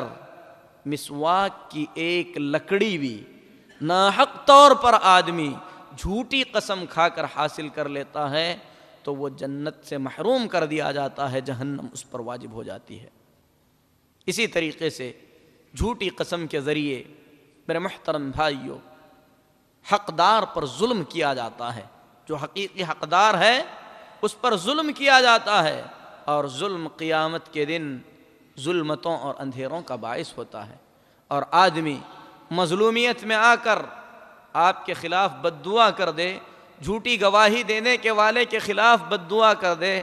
نبی کریم صلی اللہ علیہ وسلم مظلوم کی بد دعا کے بارے میں فرماتے ہیں اللہ کے عرش کو لپیٹ لیتی ہے۔ اللہ تبارک و تعالیٰ فرماتا ہے لَأَنصُرَنَّكَ وَلَوْ بَعْدَ حِينٍ، مظلوم کچھ دیر بعد ہی صحیح ضرور تیری مدد کر دی جائے گی۔ اور نبی صلی اللہ علیہ وسلم نے فرمایا مظلوم کی بد دعا سے بچو۔ اللہ تبارک و تعالیٰ نے مظلوم کی بد دعا اور اپنے درمیان کوئی آڑ نہیں رکھا ہے۔ اسی طریقے سے میرے محترم بھائیوں جھوٹی گواہی کے ذریعے جو لوگ سزا کے حقدار ہیں انہیں سزا سے باز رکھا جاتا ہے، اور ایسا ہونے سے معاشرے کے اندر برائیاں کثرت سے پیدا ہو سکتی ہیں۔ اسی طریقے سے جھوٹی گواہی اور جھوٹی قسم کے ذریعے مظلوم سزا کا مستحق ہوتا ہے، اور یہ بھی جو ہے ظلموں میں سے ایک ظلم ہے۔ میرے محترم بھائیوں زبان سے سرزد ہونے والے گناہوں میں سے ایک گناہ ہے بحث اور مباحثے کرنا، کثرت سے بحث اور مباحثے کرنا۔ بحث اور مباحثہ کرنا یہ دو طریقے کا ہے۔ ایک تو یہ ہے کہ آدمی حق ثابت کرنے کے لیے باطل کو باطل ثابت کرنے کے لیے کسی کے ساتھ بحث اور مباحثہ کرے۔ اگر بحث اور مباحثے سے آدمی کا مقصود صرف حق کو ثابت کرنا، باطل کو واضح کرنا ہے، اللہ تبارک و تعالیٰ کے دین کی باتوں کو لوگوں کے سامنے ظاہر کر دینا ہے، اور بحث کرنے والا اس مسئلے کا علم رکھتا ہے، بصیرت کے ساتھ، اچھے اخلاق سے، نرمی سے، نرم گفتگو سے، اور سامنے والے کو حق کی دعوت دیتے ہوئے باطل کو واضح کرنے کے لیے کسی کے سامنے بحث کرتا ہے، تو ایسی صورت میں یہ وہی بحث ہے جس بحث کے بارے میں اللہ نے فرمایا ادع الی سبیل ربک بالحکمت والموعظۃ الحسنہ، تیرے رب کے راستے کی طرف لوگوں کو دعوت دے، حکمت کے ساتھ اور اچھی نصیحت کے ساتھ۔ ایسے نہیں کہ لوگوں کے دل کو جو ہے ٹھیس پہنچے، ایسے نہیں کہ لوگ جو ہے حق سے متنفر ہو جائیں، نرم اور اچھے انداز میں۔ وَجَادِلْهُمْ بِالَّتِي هِيَ أَحْسَنُ، اچھے طریقے کے ساتھ بحث کرنے کی ضرورت پڑے تو بحث کرو، علم کی روشنی میں، دلائل کی روشنی میں، کسی کی ذات پر حملہ کیے بغیر۔ آدمی کی نیت سب سے پہلے درست ہو، یہ نہیں کہ مجھے اس پر جیتنا ہے، غلبہ پانا ہے، اپنے علم کا زور دکھانا ہے، جیت کر لوگوں کے سامنے اسے ذلیل کرنا ہے۔ اگر یہ مقصد ہے تو ایسی صورت میں یہ اچھی بحث نہیں ہے، اس بحث سے روکا گیا ہے۔ اور اسی کے سلسلے میں ہم بتا رہے ہیں کہ جو غلط طریقہ ہے بحث اور مباحثے کا، اس کے بارے میں امام نووی رحمۃ اللہ علیہ فرماتے ہیں کل جدال اید الباطل، ہر وہ جھگڑا، ہر وہ بحث جس سے باطل کی مدد کی جاتی ہے، یا باطل کا لوگوں کو راستہ دکھایا جاتا ہے، یا بغیر علم اور بغیر بصیرت کے، یا علم و بصیرت کے باوجود آدمی حق پر ہوتے ہوئے صرف سامنے والے سے جیت کر اپنی شہرت دکھانے کے لیے یا اپنا نام کمانے کے لیے بحث کرتا ہے، تو یہ بحث درست نہیں ہے، بلکہ یہ زبان سے سرزد ہونے والے گناہوں میں سے ایک گناہ ہے۔ اور اسی کے بارے میں اللہ فرماتا ہے وَمِنَ النَّاسِ مَن يُجَادِلُ فِي اللَّهِ بِغَيْرِ عِلْمٍ وَيَتَّبِعُ كُلَّ شَيْطَانٍ مَرِيدٍ، لوگوں میں سے کچھ لوگ ایسے ہیں جو بغیر علم کے اللہ کے دین کے بارے میں بحث و مباحثہ کرتے ہیں، ہر مردود شیطان کی اتباع میں لگے رہتے ہیں۔ دوسرے مقام پر اللہ نے فرمایا وَمِنَ النَّاسِ مَن يُجَادِلُ فِي اللَّهِ بِغَيْرِ عِلْمٍ وَلَا هُدًى وَلَا كِتَابٍ مُنِيرٍ، لوگوں میں سے کچھ لوگ ایسے ہیں جو بغیر علم کے، بغیر ہدایت کے، بغیر روشن کتاب کے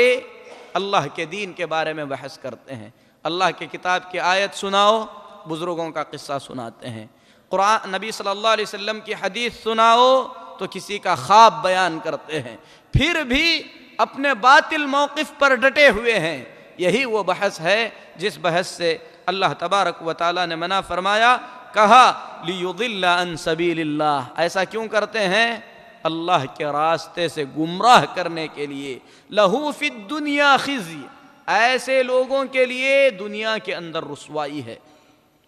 وَنُذِيقُهُ يَوْمَ الْقِيَامَةِ عَذَابَ الْحَرِيقِ، اللہ فرماتا ہے کہ دنیا کی ذلت تو انہیں ملے گی ہی ملے گی، اور آخرت میں ہم انہیں آگ کا عذاب چکھائیں گے۔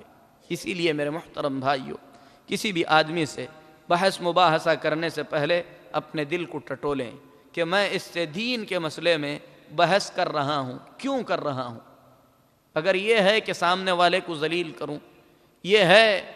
کہ جو ساتھی بیٹھے ہوئے ہیں ان میں اپنا مقام پیدا کر لوں، اگر یہ ہے کہ اس پر غلبہ پا جاؤں، یہ ہے کہ ٹائم پاس کروں، تو ایسی صورت میں اس بحث سے دور آ جائیں، باز آ جائیں۔ مقصد یہ ہے کہ یہ آدمی ضلالت پر ہے، گمراہی پر ہے، میرے پاس علم ہے، اچھے انداز میں بحث کر کے مجھے دین کی یہ باتیں اس تک پہنچانا ہے، تو ایسی صورت میں دلائل کی روشنی میں علم و بصیرت کے ساتھ بحث کی جا سکتی ہے۔ اسی لیے اللہ تبارک و تعالیٰ نے فرمایا وَيُجَادِلُ الَّذِينَ كَفَرُوا بِالْبَاطِلِ لِيُدْحِضُوا بِهِ الْحَقِّ، کافر جو ہے حق کو ٹھکرانے کے لیے باطل طریقے کو لے کر بحث میں پڑے رہتے ہیں۔ وَاتَّخَذُوا آیَاتِي وَمَا أُنذِرُوا هُزُوًا، میری آیتوں اور میری طرف سے آئی ہوئی ڈرانے والی نشانیوں کا یہ لوگ مذاق بھی اڑاتے ہیں۔ یہ کافروں کا طریقہ ہے۔ حضرت جابر بن عبداللہ رضی اللہ تعالیٰ عنہ فرماتے ہیں، اس حدیث کو غور سے سنیں، خصوصاً وہ لوگ جو علم حاصل کرنے کے لیے نکلے ہیں، علم کو حاصل کرنا چاہتے ہیں۔ علم حاصل کرنے میں کیا نیت ہونی چاہیے؟ حضرت جابر بن عبداللہ رضی اللہ تعالیٰ عنہ فرماتے ہیں، ابن ماجہ کی اور صحیح حدیث ہے کہ نبی کریم صلی اللہ علیہ وسلم نے فرمایا، لا تتعلم العلم، لوگو علم حاصل نہ کرو۔ اللہ کے نبی صلی اللہ علیہ وسلم علم حاصل کرنے کا حکم دینے والے وہ نبی صلی اللہ علیہ وسلم جن سے اللہ نے فرمایا وَقُلْ رَبِّ زِدْنِي عِلْمًا، اے نبی صلی اللہ علیہ وسلم آپ کہہ دیجئے کہ اے اللہ مجھے زیادہ علم عطا فرما۔ اہل علم کہتے ہیں کہ اللہ تبارک و تعالی نے اپنے نبی صلی اللہ علیہ وسلم کو کوئی بھی چیز زیادہ مانگنے کا حکم نہیں دیا سوائے علم کے۔ علم ہی ایک ایسی چیز ہے جسے زیادہ مانگنے کا اللہ نے حکم دیا۔ وہ نبی فرما رہے ہیں لا تتعلم العلم، علم حاصل مت کرو، لتباہوا بہ العلماء، اس نیت سے کہ علماء سے مجھے لڑنا ہے، بحث کرنا ہے، ولا لتماروا بہ السفہاء، اور نہ ہی اس لیے کہ اس کے ذریعے بیوقوفوں سے لڑنا اور بحث مباحثہ کرنا ہے، ولا لتخیر المجالس، اور نہ ہی اس لیے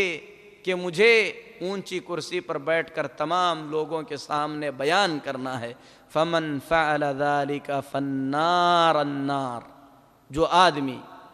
لوگوں میں نام کمانے کے لیے، علماء سے بحث کے لیے، بیوقوفوں کو کمزور دکھانے کے لیے اس غرض سے علم حاصل کرتا ہے، اس کا ٹھکانہ جہنم ہے، اس کا ٹھکانہ جہنم ہے۔ اللہ ہم سب کو محفوظ فرمائے۔ حضرت ابو امامہ باہلی رضی اللہ تعالیٰ عنہ فرماتے ہیں، ترمذی شریف کی روایت ہے، نبی کریم صلی اللہ علیہ وسلم نے فرمایا، ہدایت کے بعد جو لوگ گمراہی کا راستہ اختیار کر لیتے ہیں، اللہ تبارک و تعالی ان لوگوں کو بغیر کسی نیک نیت کے بحث کرنے کی عادت ڈال دیتا ہے۔ نیت درست نہیں ہے، بحث مباحثے میں لگ جاتے ہیں۔ ایسے ہی لوگوں کے بارے میں نبی صلی اللہ علیہ وسلم نے فرمایا، میں جنت کے اندر، جنت کے کنارے پہ ایک گھر کی ضمانت دیتا ہوں ایسے آدمی کے لیے جو حق پر ہوتے ہوئے بھی بحث کرنا چھوڑ دے۔ میں جنت کے درمیانی حصے میں ایک گھر کی ضمانت دیتا ہوں ایسے آدمی کو جو مذاق میں بھی جھوٹ بولنا چھوڑ دے۔ جنت کے اونچے درجے میں ایک گھر کی ضمانت دیتا ہوں ایسے آدمی کے لیے جس کے اخلاق درست ہو جائیں۔ یہ حدیث ابو داؤد کی ہے اور امام البانی رحمۃ اللہ علیہ نے اسے حسن قرار دیا ہے۔ میرے محترم بھائیو، یہ بری خصلت یا بری عادت انسان میں آتی کیوں ہے؟ ایک تو غرور و تکبر کی وجہ سے آتی ہے۔ آدمی اپنی حقیقت کو پہچانے کہ بالآخر اللہ کا پیدا کیا ہوا ایک بندہ،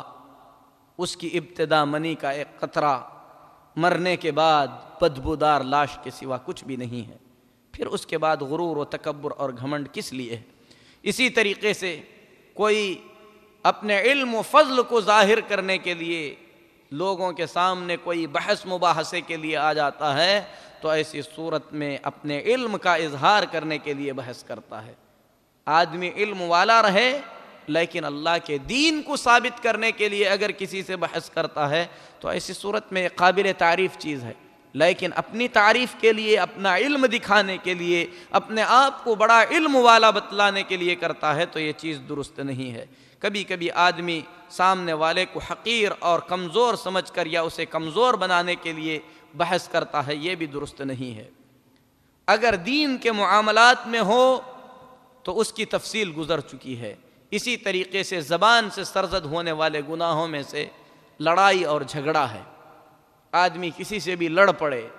اللہ کے نبی صلی اللہ علیہ وسلم نے اس سے منع فرمایا ہے۔ بخاری شریف میں ام المؤمنین عائشہ صدیقہ رضی اللہ تعالی عنہا فرماتی ہیں ان ابغض الرجال الی اللہ الالد الخصم، اللہ کے پاس سب سے زیادہ مبغوض قسم کا آدمی، یعنی جسے اللہ بغض کرتا ہے، جس سے اللہ محبت نہیں کرتا، ایسا آدمی ہے جو بہت ہی زیادہ جھگڑالو اور بہت ہی زیادہ ضدی قسم کا ہے۔ ایسے آدمی سے اللہ محبت نہیں کرتا۔ آدمی کے اندر یہ اخلاق آنے چاہیے کہ غلطی سامنے والے نے اگر کی ہے تو مجھ سے بھی ہو جاتی ہے۔ آدمی ضد پر اڑا نہ رہے، معمولی بات پر سامنے والے سے الجھ نہ پڑے، جھگڑے میں نہ پڑے۔ اسی لیے حضرت ابو ہریرہ رضی اللہ تعالی عنہ فرماتے ہیں نبی کریم صلی اللہ علیہ وسلم نے فرمایا اللہ تبارک و تعالی ایسے بندے سے بغض رکھتا ہے، ایسے بندے سے محبت نہیں کرتا جو آدمی بہت ہی زیادہ جھگڑا کرنے والا، بازاروں میں چیخنے چلانے والا اور بات بات پر لڑ پڑنے والا، رات میں مردے کی طرح سونے والا اور دن میں گدھے کی طرح دنیا کے کام میں لگا رہنے والا، جو دنیا کو زیادہ جانتا اور آخرت کو کچھ بھی نہیں جانتا ہے، ایسے آدمی سے اللہ تبارک و تعالی محبت نہیں کرتا۔ یہ حدیث بیہقی کی ہے، ابن حبان کی بھی ہے، امام البانی رحمۃ اللہ علیہ نے اس حدیث کو حسن قرار دیا ہے۔ میرے محترم بھائیو، زبان سے سرزد ہونے والے یہ بڑے بڑے گناہ تھے جن کا تذکرہ مختصر طور پر کیا گیا۔ اسی طریقے سے بہت سی ایسی چیزیں ہیں جو آدمی اپنی زبان سے کہہ دیتا ہے، شریعت نے جس سے منع فرمایا ہے۔ ان میں سے ایک چیز ہے، سب سے پہلی تو چیز یہ ہے کہ آدمی کو اپنی زبان پر کنٹرول کرنا چاہیے۔ زبان سے بات نکالنے سے پہلے آدمی سوچے کہ یہ بات یا تو میری نیکیوں میں لکھی جا رہی ہے یا تو میری برائیوں میں سے لکھی جا رہی ہے۔ اللہ تبارک و تعالیٰ نے قرآن پاک میں فرمایا ما یلفظ من قول الا لدیہ رقیب عتید، آدمی کے زبان سے جو بھی بات نکلتی ہے لکھنے والے فرشتے اسے لکھ لیا کرتے ہیں۔ اسی طریقے سے میرے محترم بھائیو، زبان سے سرزد ہونے والے گناہوں میں سے آدمی لا ابالی پن میں، یعنی بغیر کسی خیال کے کچھ ایسی باتیں بول دیتا ہے جو اللہ تبارک و تعالیٰ کے پاس بہت بڑی ہوتی ہیں۔ اسی کے سلسلے میں نبی کریم صلی اللہ علیہ وسلم نے فرمایا ان الرجل لیتکلم بکلمۃ لا یلقی لہا بالا، آدمی کبھی اپنی زبان سے ایسا کلمہ کہہ دیتا ہے جس کو اس نے سوچا بھی نہیں ہے، جس کی طرف اس نے کوئی بڑا دھیان نہیں دیا ہے، اور وہ اس کلمے کی وجہ سے جہنم کے اندر 70 سال کی مسافت کے گہرے گڑھے میں ڈال دیا جاتا ہے۔ اللہ محفوظ رکھے۔ انہی چیزوں میں سے ایک چیز ہے الاستسقاء بالانواع، ستاروں سے بارش طلب کرنا۔ بارش ہوتی ہے تو کچھ لوگ کہتے ہیں کہ اللہ کے فضل و مہربانی سے بارش ہوئی۔ نبی کریم صلی اللہ علیہ وسلم نے فرمایا اصبح، اللہ تعالیٰ نے فرمایا بارش ہوئی، نبی کریم صلی اللہ علیہ وسلم فرماتے ہیں بارش ہوئی۔ اس کے دوسرے دن نبی صلی اللہ علیہ وسلم نے صحابہ سے کہا کہ اللہ تبارک و تعالیٰ نے فرمایا ہے۔ ایسی حدیث کو حدیث قدسی کہا جاتا ہے۔ اللہ نے فرمایا کہ میرے بندوں میں سے کچھ بندے مجھ پر ایمان رکھتے ہوئے ستاروں کا انکار کرتے ہوئے صبح کیے، اور میرے بندوں میں سے کچھ بندے میرے ساتھ کفر کرتے ہوئے ستاروں کے پرستش کرتے ہوئے صبح کیے۔ جس نے یہ کہا مطرنا بنوع کذا، فلاں تارے کی وجہ سے ہمیں بارش ہوئی ہے، اس نے میرا انکار کیا، ستارے پر اس کا ایمان گیا۔ جس نے یہ کہا مطرنا بفضل اللہ، ہمیں اللہ کے فضل و مہربانی سے بارش ہوئی ہے، اس نے مجھ پر ایمان لایا، ستاروں کا اس نے انکار کیا۔ زبان سے سرزد ہونے والے عقیدے سے متعلق گناہوں میں سے ایک گناہ اللہ کے سوا کسی اور کی قسم کھانا ہے۔ اللہ کے نبی صلی اللہ علیہ وسلم نے فرمایا من حلف بالامانۃ فلیس منا، جو آدمی امانت کی قسم کھائے، امانت کی قسم، کعبہ کی قسم، جو آدمی ایسی قسم کھائے وہ ہم میں سے نہیں ہے۔ اسی لیے نبی کریم صلی اللہ علیہ وسلم فرماتے ہیں، ابو داؤد میں ہے، حضرت عبداللہ بن عمر رضی اللہ تعالیٰ عنہ حدیث کے راوی ہیں، جو آدمی غیر اللہ کی قسم کھائے اس نے گویا اللہ کے ساتھ شریک کیا۔ قسم کا شرک سے کیا تعلق ہے؟ قسم کا شرک سے تعلق یہ ہے کہ آدمی محبوب اور معزز چیز کی قسم کھاتا ہے۔ آدمی ایسی چیز کی قسم کھاتا ہے جس سے محبت کر رہا ہے، اور ایسی چیز جو پیاری اور عزت والی ہو اسی چیز کی قسم کھاتا ہے۔ اسی لیے آپ نے کبھی نہیں سنا ہوگا کہ کوئی آدمی کسی گندی چیز کی قسم کھایا ہو۔ اور ہر قسم کی عزت اور ہر قسم کی محبت کا حقیقی حقدار اللہ تبارک و تعالی ہے۔ تو آدمی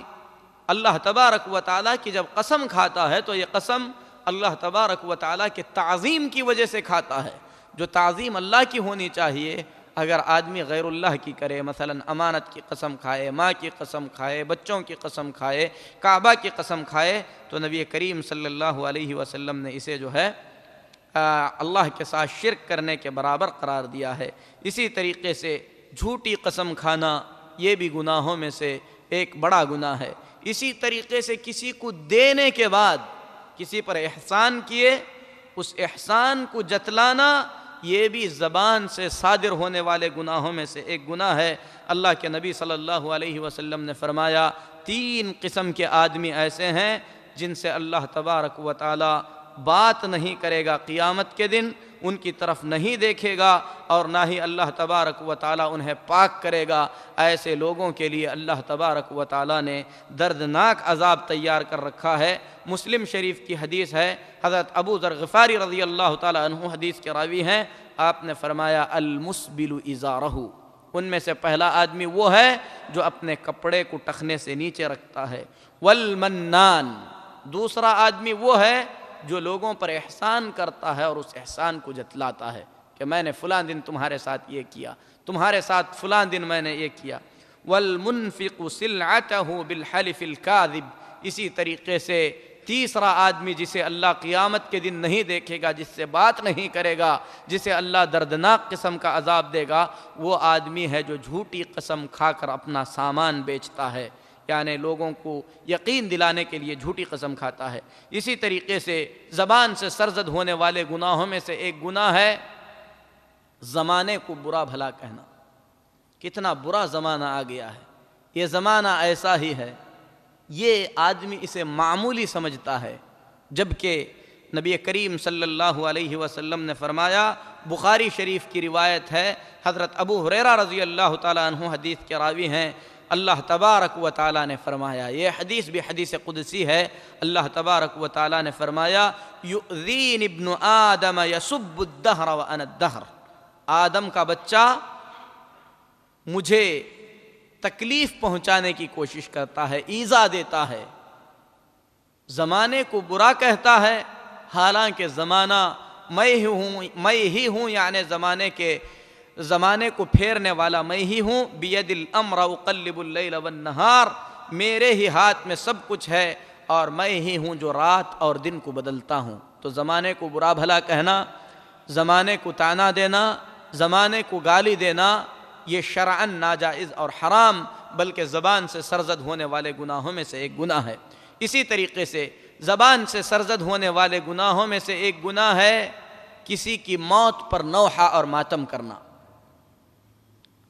آج کسی قریبی رشتہ دار کا انتقال ہو جائے،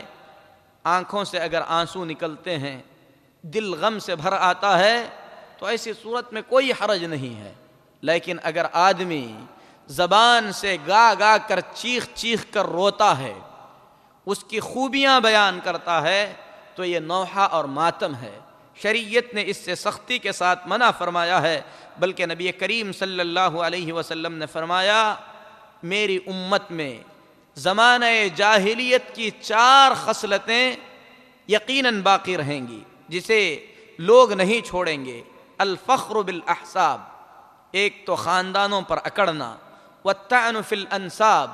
اسی طریقے سے کسی کے نسب میں تان دینا، طعنہ زنی کرنا کہ یہ فلاں خاندان کا ہے، فلاں طریقے کا ہے۔ والاستسقاء بالنجوم، اسی طریقے سے ستاروں سے بارش طلب کرنا۔ والنیاحہ، اسی طریقے سے کسی کے موت پر نوحہ اور ماتم کرنا۔ نبی صلی اللہ علیہ وسلم نے آگے فرمایا النائحۃ اذا لم تتب قبل موتها تقام یوم القیامہ وعلیہا سربال من قطران ودرع من جرب. اگر نوحہ کرنے والی عورت،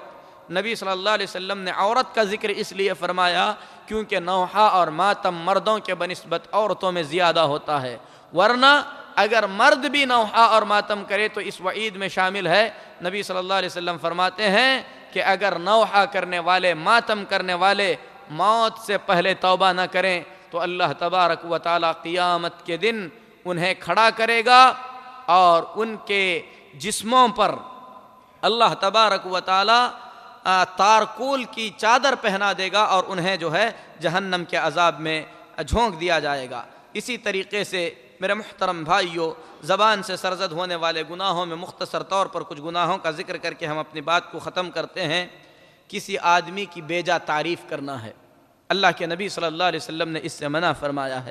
حضرت ابو بکر رضی اللہ تعالیٰ عنہ فرماتے ہیں کہ ایک آدمی نے رسول اکرم صلی اللہ علیہ وسلم کے سامنے کسی آدمی کی تعریف کر دی. نبی کریم صلی اللہ علیہ وسلم نے فرمایا قطعت عنق صاحبک، تم نے اپنے ساتھی کی گردن کو کاٹ دیا. قطعت عنق صاحبک، تم نے اپنے بھائی کی گردن کو کاٹ دیا. یہ بات نبی صلی اللہ علیہ وسلم بار بار دہراتے رہے. پھر اس کے بعد فرمایا اگر تم میں سے کسی کو کسی کی تعریف کرنا ہی ہے تو یہ کہے کہ میں اس کے بارے میں ایسا گمان کرتا ہوں، اچھا گمان کرتا ہوں. یہ سامنے تعریف کرنے کی بات ہے. اگر آدمی پیچھے تعریف کرے تو اس میں کوئی حرج نہیں ہے، لیکن تعریف میں یہ نہ کہے کہ فلاں جنتی ہے، فلاں نیک ہے، فلاں صالح ہے، بلکہ یہ کہے کہ میں اسے نیک سمجھتا ہوں، اس کے خفیہ باتوں کے بارے میں اللہ بہتر جانتا ہے، میرے علم کے مطابق وہ آدمی اچھا ہے. آدمی قطعیت کے ساتھ نہ کہے کیونکہ اس کا اندرونی معاملہ کس طریقے کا ہے یہ اللہ تبارک و تعالیٰ کے سوا کوئی نہیں جانتا. اسی لیے نبی کریم صلی اللہ علیہ وسلم نے فرمایا احثوا فی وجوہ المداحین التراب، جو لوگ کثرت سے لوگوں کی تعریف کرتے ہیں ان کے منہ میں مٹی ڈال دو. حضرت عثمان بن عفان رضی اللہ تعالیٰ عنہ کے سامنے ایک آدمی نے بڑی تعریفیں کی. حضرت مقداد رضی اللہ تعالیٰ عنہ وہیں پر بیٹھے تھے، انہوں نے مٹی لے کر اس کے منہ میں ڈال دیا. حضرت عثمان بن عفان رضی اللہ تعالیٰ عنہ نے کیا یہ تم نے کیا کیا؟ حضرت عثمان بن عفان نے کہا کہ یہ تم نے کیا کیا؟ تو حضرت مقداد رضی اللہ تعالیٰ عنہ نے فرمایا میں نے نبی کریم صلی اللہ علیہ وسلم کو فرماتے ہوئے سنا ہے کہ زیادہ تعریف کرنے والوں پر مٹی پھینکو، اور میں نے وہی کیا ہے جو نبی کریم صلی اللہ علیہ وسلم نے کرنے کو کہا ہے. لیکن تعریف میں سے ضرورت کے تحت کچھ تعریف کرنے کی شریعت نے اجازت دی ہے. مثال کے طور پر اگر کسی آدمی پر الزام لگایا جا رہا ہے، آدمی اس کے صلاح اور نیکی کو جانتا ہے، کہے کہ نہیں میں نے اسے اس طریقے سے کرتے ہوئے دیکھا ہے، یہ اس طریقے کا آدمی ہے، تو اس میں کوئی حرج نہیں ہے اور یہ چیز سنت سے وارد ہے. حضرت ابو بکر صدیق رضی اللہ تعالی عنہ نبی کریم صلی اللہ علیہ وسلم کے پاس اپنی چادر گھسیٹتے ہوئے آئے، اور جب انہیں پتہ چلا کہ کپڑا گھسیٹنا جو ہے درست نہیں ہے تو پریشان ہو گئے. نبی کریم صلی اللہ علیہ وسلم نے فرمایا انک لست منہم، اے ابو بکر تم متکبروں میں سے نہیں ہو. اور یہ جو وعید ہے متکبروں کے لیے ہے. اسی طریقے سے حضرت عمر بن خطاب کی تعریف کرتے ہوئے ان کے سامنے نبی صلی اللہ علیہ وسلم نے فرمایا کہ عمر جس گلی سے تم گزرتے ہو شیطان وہاں سے اپنا راستہ بدل لیتا ہے. یہ حدیث بخاری شریف میں ہے. اسی طریقے سے زبان سے سرزد ہونے والے گناہوں میں سے ایک گناہ یہ ہے کہ آدمی کوئی گناہ کا کام کرے، اللہ تبارک و تعالیٰ نے اس کے گناہ پر پردہ ڈال دیا ہو، اور صبح آ کر وہ لوگوں کے سامنے اپنی غلطی کو لوگوں کے سامنے بیان کرتا پھرے. اللہ کے نبی صلی اللہ علیہ وسلم نے فرمایا میری ساری امت بخش دی جائے گی سوائے ان لوگوں کے جو کھلم کھلا غلطیاں کرتے ہیں. اسی طریقے سے نبی صلی اللہ علیہ وسلم نے فرمایا کھلم کھلا غلطی میں سے ایک غلطی یہ ہے کہ آدمی رات میں کوئی گناہ کا کام کر لے، اللہ تعالیٰ نے اس کے گناہ پر پردہ ڈال دیا ہو، صبح میں آ کر لوگوں سے یہ کہتا پھرے کہ اے فلاں میں نے رات میں ایسے کیا، میں نے رات میں اس طریقے سے کیا. اور یہ عام طور پر نوجوانوں میں ہوتا ہے. چوری ہے، دوسری چیزیں ہیں، کسی سے بات کیا، کسی لڑکی سے اس کے تعلقات ہو گئے، یہ حرام ہے، ناجائز ہے۔ ایک تو اس حرام کام کو کر کے جو ہے گناہ کا مرتکب ہو رہا ہے، اور دوسرا لوگوں کے سامنے بول کر دوسرے گناہ کا وہ ارتکاب کر رہا ہے۔ اسی طریقے سے گالی دینا، مومنوں کا مذاق اڑانا، یہ سب جو ہے زبان سے سرزد ہونے والے گناہوں میں سے ہے۔ اللہ تبارک و تعالیٰ نے قرآن پاک میں فرمایا، یا ایھا الذین آمنوا لا یسخر قوم من قوم عسى ان یکونوا خیرا منہم، اے ایمان والو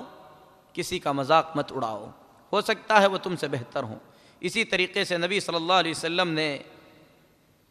فرمایا، حضرت ابو ذر غفاری رضی اللہ تعالیٰ عنہ حدیث کے راوی ہیں، بخاری شریف میں ہے، لا يرمی رجل رجلا بالفسق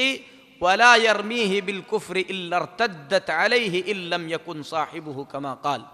اگر کوئی آدمی کسی مسلمان کو فاسق یا کافر کہتا ہے اور حقیقت میں وہ فاسق اور کافر نہیں ہے، تو ایسی صورت میں کہنے والا اس کا مستحق بن جاتا ہے۔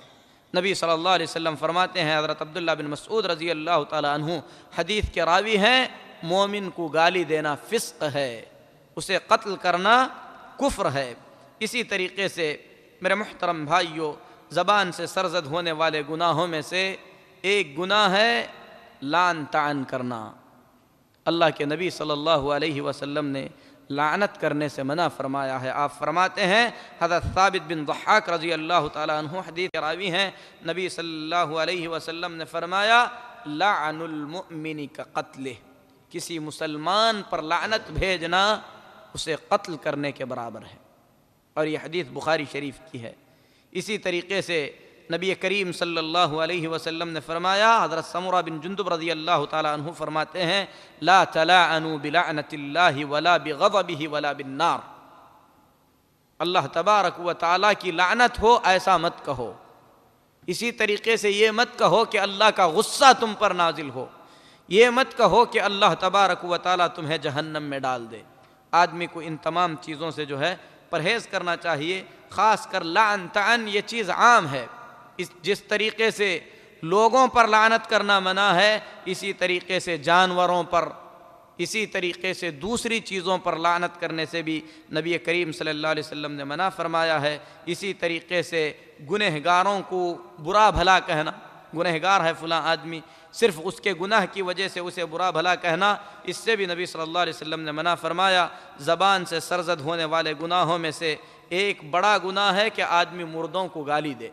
نبی کریم صلی اللہ علیہ وسلم نے فرمایا، لا تسبوا الاموات، مردوں کو برا بھلا مت کہو، وہ جو کیے ہیں وہ اپنے کیے کی سزا پا رہے ہیں۔ اگر آدمی مومن تھا، ایمان کے ساتھ دنیا سے گزرا ہے، تو ہمیں چاہیے کہ اس کے حق میں جو ہے مغفرت کی دعا کریں۔ اور بھی بہت سارے ایسے گناہ ہیں جو انسان اپنی زبان سے صادر کرتا ہے۔ اخیر میں ایک گناہ کا تذکرہ کر کے میں اپنی بات کو ختم کرتا ہوں، اور وہ خطرناک گناہ ہے گانا گانا یا جو ہے گانوں کو گنگنانا، یہ جو ہے گناہوں میں سے ایک گناہ ہے۔ اور اس سلسلے میں اللہ تعالیٰ فرماتا ہے، وَمِنَ النَّاسِ مَن يَشْتَرِي لَهْوَ الْحَدِيثِ لِيُضِلَّ عَن سَبِيلِ اللَّهِ بِغَيْرِ علم، لوگوں میں سے کچھ لوگ ایسے ہیں جو لہو اور لعب کو یعنی بیجا چیزوں کو اللہ کے راستے سے گمراہ کرنے کے لیے خرید لیتے ہیں، وَيَتَّخِذُهَا هُزُوًا أُولَٰئِكَ لَهُمْ عَذَابٌ مُّهِينٌ، اور اسے جو ہے مذاق بنا لیتے ہیں۔ اللہ فرماتا ہے کہ ایسے لوگوں کے لیے دردناک جو ہے عذاب ہے۔ اسی لیے صحابہ کرام رضوان اللہ علیہم اجمعین اس آیت کریمہ کی تفسیر میں حضرت عبداللہ بن مسعود وغیرہ فرماتے ہیں، الغناء هو الذي لا الہ الا هو، اس ذات کی قسم کھا کر میں کہتا ہوں جس کے سوا کوئی عبادت کے لائق نہیں ہے۔ اس آیت کریمہ میں اللہ تبارک و تعالیٰ نے جس چیز سے منع فرمایا ہے وہ گانا ہے۔ ایسی بات حضرت عبداللہ بن مسعود رضی اللہ تعالیٰ عنہ نے 3 مرتبہ دہرائی۔ اسی طریقے سے نبی صلی اللہ علیہ وسلم نے فرمایا، لَيَكُونَنَّ مِنْ أُمَّتِي أَقْوَامٌ يَسْتَحِلُّونَ الْحِرَى وَالْحَرِيرَ وَالْخَمْرَ وَالْمَعَازِفِ، میری امت میں کچھ لوگ ایسے ضرور ہوں گے جو کہ گانا، اسی طریقے سے میوزک، شراب اور ریشم کو حلال کر لیں گے۔ نبی صلی اللہ علیہ وسلم نے آگے وعید فرمائی کہ اللہ تبارک و تعالی ایسے لوگوں کو بندر اور خنزیر کی شکل میں بدل دے گا۔ اللہ تبارک و تعالی ہم سب کی ان تمام گناہوں سے حفاظت فرمائے۔ اور بھی کچھ گناہ تھے جن کا سرسری طور پر کم از کم تذکرہ ہونا چاہیے تھا، لیکن وقت کی کمی کی وجہ سے میں اپنی بات کو ختم کرتے ہوئے صحابہ کرام رضوان اللہ علیہم اجمعین کے کچھ اقوال جو انہوں نے زبان کے سلسلے میں فرمائے ہیں ان کو بیان کرتا ہوں۔ حضرت عبداللہ بن عباس رضی اللہ تعالیٰ عنہ نے اپنی زبان کو پکڑ کر کہا، ویحک قل خیرا تغنم، تیری بربادی ہو اے زبان، یا تو بھلی بات کہہ، اگر بھلی بات تجھ سے نکلے گی تو ایسی صورت میں اجر کی مستحق ہوگی۔ اوسکت عن سوء تسلم، برائی سے بچے رہ، بری باتوں سے تو سلامت رہے گی۔ وَإِلَّا فَعْلَمْ أَنَّكَ سَتَنْدَمْ، ورنہ جان لے کہ یقیناً تجھے جو ہے نقصان اٹھانا پڑے گا۔ حضرت عبداللہ بن عباس رضی اللہ تعالیٰ عنہ سے پوچھا گیا کہ آپ ایسا کیوں کہہ رہے ہیں؟ تو حضرت عبداللہ بن عباس رضی اللہ تعالیٰ عنہ نے فرمایا، قیامت کے دن آدمی کو اپنے اعضاء میں سے سب سے زیادہ غصہ جس پر آئے گا وہ اس کی زبان ہوگی۔ اسی طریقے سے حضرت عبداللہ بن مسعود رضی اللہ تعالیٰ عنہ اللہ کی قسم کھا کر فرمایا کرتے تھے کہ پوری زمین پر اگر سب سے زیادہ لمبی جیل کسی کو ہونی ہے تو وہ زبان کو ہونی چاہیے۔ میرے محترم بھائیو، حضرت یونس بن عبید رضی اللہ تعالیٰ عنہ فرماتے ہیں، میں نے جس طریقے سے زبان کو زیادہ حرکت کرتے دیکھا ہے کسی کو نہیں دیکھا ہے، اور جس طریقے سے زبان ساری چیزوں کو تباہ کر دیتی ہے اس طریقے سے تباہ کرنے والی چیز اور کوئی نہیں ہے۔ اس طریقے سے سلف صالحین نے زبان کو کنٹرول میں رکھنے کے لیے بڑی نصیحتیں کی ہیں۔ بالآخر محمد الرسول اللہ صلی اللہ علیہ وسلم کی جو وصیت ہے سب سے بہترین وصیت ہے۔ نبی کریم صلی اللہ علیہ وسلم نے فرمایا، من کان یؤمن باللہ والیوم الآخر فلیقل خیرا او لیصمت، جس آدمی کو اللہ پر یقین ہے، آخرت کے دن پر ایمان ہے، اسے کہنا ہو تو بھلی بات کہنا چاہیے ورنہ خاموش رہنا چاہیے۔ اللہ سے دعا ہے کہ اللہ تبارک و تعالی ہم تمام کو اپنی زبانوں کی حفاظت کی توفیق عطا فرمائے۔ زبان کی لغزشوں سے، غلطیوں سے اللہ رب العالمین ہم تمام کی حفاظت فرمائے۔ اللہ ہمارے ایمان کی حفاظت کرے، آمین۔ وصلی اللہ علی نبینا محمد وعلی آلہ وصحبہ اجمعین۔